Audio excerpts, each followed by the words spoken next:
Hey everyone, welcome back. In this video, I'm going to walk you through the OpenTofu Exclude flag.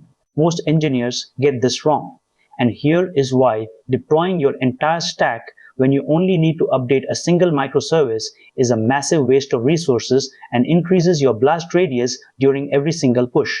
This one flag can save you hours of debugging and thousands of dollars in cloud spend. Let us dive into the mechanics of resource exclusion and how to implement it safely in your production. CI or CD workflows. Specifically, we will look at why you need exclusions, how the internal dependency graph handles them, and the exact commands to master your plan output.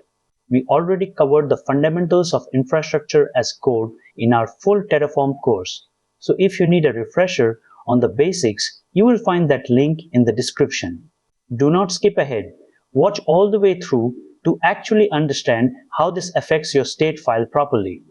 Quick note before we dive in, this channel shares practical IT tutorials every week. So if that is useful to you, hit subscribe and join our WhatsApp community linked in the description for more resources. Think about this for a second. You have a massive environment with 500 resources. You only want to update a small web server, but the plan tries to evaluate everything. That is a security risk. It creates unnecessary state locks, and it slows down your deployment pipeline significantly. That is the exact problem the exclude flag solves. So, what is the exclude flag really? It is a filter. Think of it like a grocery list. You are in a massive store, but you only need 2 items. You do not check every shelf in the building. You go to the specific aisle you need. The exclude flag does exactly that for your cloud infrastructure. It ignores the noise so you can focus on the signal. Before we move to the code, you need a few things. You need a modern OS Linux, Mac, or Windows. Make sure you have OpenTofu installed. You can verify this by running the version command in your terminal. You should also have your cloud credentials ready, like AWS or Azure CLI, and your project should already be initialized. If you haven't opened your terminal yet, go ahead and do that now and navigate to your main infrastructure folder. Specifically, that includes a Linux, Mac OS, or Windows 10 or 11 system with shell access. Basic knowledge of HCL and your cloud provider's CLI authentication, and an initialized OpenTofu working directory containing a valid state file. Here is how it works under the hood. You start with your configuration files. OpenTofu builds a dependency graph of every resource. When you use the exclude flag, it prunes that graph before it calculates the diff. This means the engine never even attempts to refresh the resources you have explicitly ignored. It is an efficient, safe way to keep your plan scope small. First, let us check your version to ensure you are on a compatible release. Then, we initialize the directory to download the necessary providers. Finally, we run a base plan to ensure we have a clean state to work with. If you see success in the output, you are ready to proceed.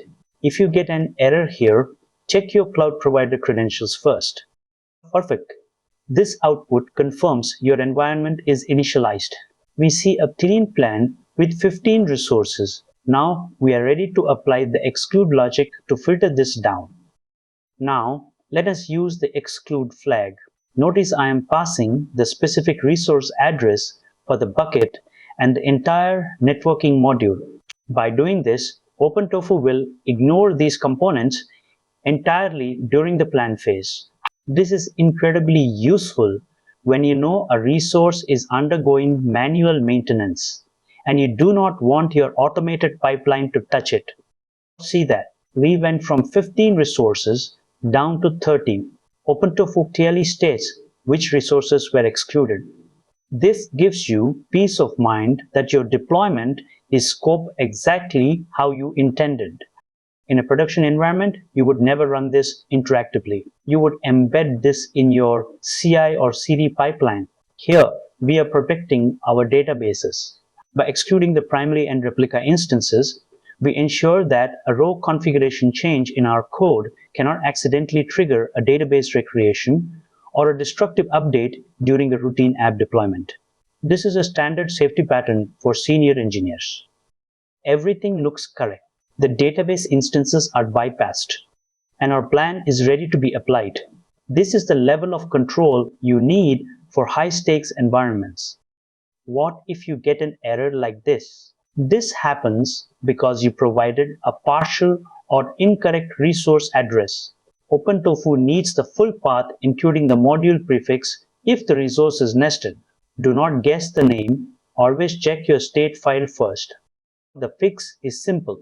Use the statelist command to find the exact name. Once you have the correct path, update your plan command. This ensures the filter matches the actual state file content. Consider an e-commerce platform during a flash sale. They need to push a front-end update, but they have a legacy database that is extremely fragile. If they run a full plan, the database check might trigger a lock. By using the exclude flag, they effectively ring-fenced the database. They deployed their front end in minutes, not hours, and the sale proceeded without a single incident. So, when should you use this? Use it to speed up local plans when you have a large state file. Use it to protect fragile resources. Use it when you are deploying specific microservices. But do not use it to ignore broken dependencies. If your infrastructure is broken, you need to fix the code, not just filter it out. And never use this to hide configuration drift permanently. To be precise, that covers. Use when you have a massive state file and want to speed up local plans. Use to protect high impact or fragile resources from automated destruction. Use when deploying only a subset of your microservices architecture.